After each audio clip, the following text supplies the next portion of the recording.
George was 72 when he first realized that something was slipping away from him, something he had always been proud of: his sharp memory and quick wit.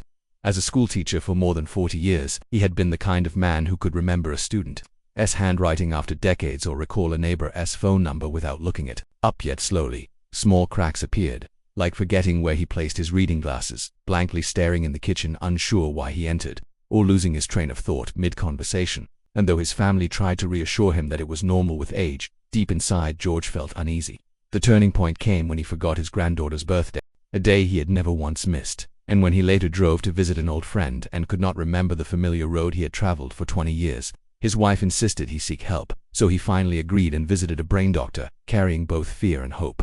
In the consultation, he described his life, his habits, his health, and when asked about his mornings, he proudly explained his ritual: wake up, make strong coffee, sit in his chair with his tablet, and spend hours reading news, checking emails, scrolling through articles, believing that this habit was keeping his mind sharp, feeding his brain with information, and protecting him from decline. But the doctor looked at him seriously and said something that changed George's life: this very habit may be doubling your risk of dementia.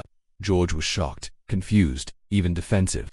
But the doctor explained gently that the brain, especially after 60, is like a garden that needs early sunlight, fresh water, and steady nourishment. Yet George's mornings were filled with stillness, caffeine on an empty stomach, no movement, no hydration, and a flood of stressful information, which meant his brain was being starved of oxygen-rich blood in those critical first hours of the day, leading to reduced circulation and buildup of toxic proteins like beta-amyloid, the same dangerous substance that accumulates in Alzheimer's patients. George sat silently, realizing that what he thought was protecting him was in fact slowly hurting him, and he admitted in a trembling voice, "Doctor, I thought I was doing everything right." The doctor reassured him that it was not too late, that small, simple changes could rewrite his brain's future, and gave him a new plan: 10 minutes of walking outside each morning before touching his tablet, a full glass of water to awaken his cells before coffee, and a light protein-rich breakfast with berries and nuts to fuel memory, after which he could enjoy reading the news without starving his brain. At first, George found it difficult. Decades of routine down tea break overnight. He felt restless, not reaching for his tablet first thing, but his wife supported him, often joining his morning walk, and slowly change became easier.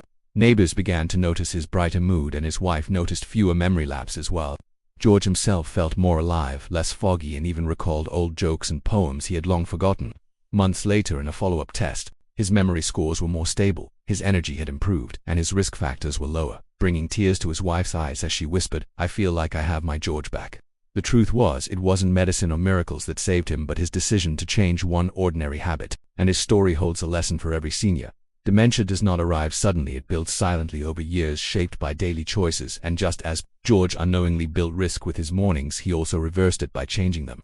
Today at 75, George still begins his day with a walk, still laughs with his grandchildren, still remembers important dates, and still enjoys life with clarity, proving that age is inevitable but memory loss is not. And if you are listening to this tomorrow morning when you wake up, before you reach for your phone or tablet, remember George's story: take a walk, drink water, nourish your brain, and give yourself the gift of memory. Because one small choice repeated daily can mean the difference between decline and strength, between forgetting your life and cherishing it until the very end.